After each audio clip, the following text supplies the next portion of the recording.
Амансыздар ма балалар, қалдары қалай? Балалар, мынандай бір есеп қарастырайық. Чанамыздың жазық бетімен 5 метр секунд жылдамдықпен сырғанап келе жатып, асфальт жолға шығып кетеді. Егер чананың табаны ұзындығы 1 метр және оның жолмен үйкеліс коэффициенті 0,5 метр болса, чана жолмен қанша қашықтықта барып тоқтағанын анықтаңыз. Чананың мұзбен үйкелісі ескерілмейді.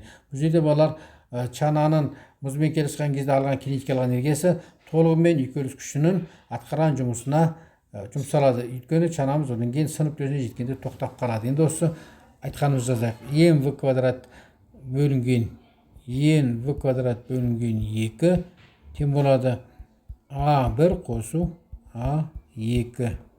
a1 үйкеліс күшінің жұмысы мына сұлбадан көрініп тұр балалар. Бізден чанамыз А нүктесінен В нүктесіне өткен кезде ол чананың табаны ұзындай жол жүреді. Бұл жерде бірақ үйкеліс күшін шамасы бірдей емес, өйткені басында 0-ден басталады, аяғында үйкеліс күшінің мәніне ие болады, максимум мәнге ие болады. Сондықтан біз орташа мәнін аламыз. A1 табу үшін біз сонда үйкеліс күшінің орташа мәнін аламыз балалар. F орташа көбейтілген ел.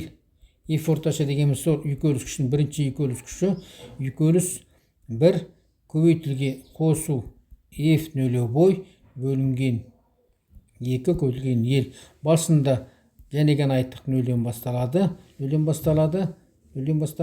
Сондықтан біз енді арғарыта, яғни арифметикалық ортасын алдық қой. Чананың осы асфальтқа дейін кірген толығымен асфальт чананың ұзындығындай, табан ұзындай жол жүрген кездегі үйкеліс күшін атқарған жұмысын формуласы шықты балалар сонда. F үйкеліс 1 көбейтілген ел бөлінген 2 болды. Үйкеліс күшінің формуласын білеміз. Горизонталь қозғалыс кезіндегі ол мю mg ел бөлінген 2. Мынау біздің екінші теңдеу болса, мынау біздің үшінші теңдеу. Сонымен балалар, чананың табанындай толығымен асфальтқа жүрген кездегі үйкеліс күшін атқарған жұмысын формуласын тауып алдық. Енді орташа мәнін аладық дейміз. Мю mg ел бөлінген 2. Ал енді арғарыта В нүктесінен С нүктесіне дейін бізде ел1 жол жүреді. Осы ел1 жол жүрген кезде А2-нің жүрген үйкеліс күші, А2 үйкеліс күшін атқарған жұмысы F үйкеліс 2 көбейтілген ел1 болады. Сұлбадан өте жақсы болып тұр. Горизонталь қозғалған кезде формуласын бірден жазып қойық. Мю mg ел1. Бұл біздің 5-ші теңдеу болсын. Енді А2-нің басы мен аяғын біріктіріп 1 жазып қойық. Мю mg ел1 6. 6 мен 4-ті бірге қойық деп жазайық болар. 6 мен 4-ті бірге қоямыз. Сонымен mv квадрат бөлінген 2 тең болады мю mg ел бөлінген 2 плюс мю mg ел1. Біз ел1-ді өрнектеп шығарып алайық. Сосын балалар мю mg ел1 деп жазып қояқ. Тең болады nv квадрат бөлінген 2 минус мю mg ел бөлінген 2 деп жазып қояқ. Массаларды қысқартып жіберейік балалар, қайта жазып жүргенше. Енді осы жерден мю ж ел1 тең болады. Ортақ бөлімге келтіріп қашандап жіберейік балалар. Сонда арақта есептемге жеңіл болады. Сонда бізде қалды В квадрат минус мю ж ел қалды. Енді міне осы жерден ел1-ді өрнектеп шығарып алуымыз болады балалар. ел1 тең болады В квадрат минус мю ж ел бөлінген 2 көбейтілген мю ж қалды. Бұл 10-ші теңдеу.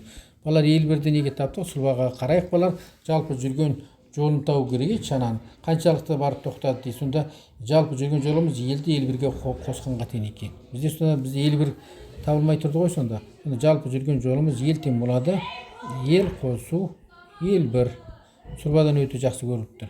Енді ел1-ді жеке тауып алайық. ел1 тең болады В квадратымыз 25 метр квадрат секунд квадрат минус мюміз 5 10 минус 1 дәресі жыны 10 метр секунд квадрат деп аласыздар балалар.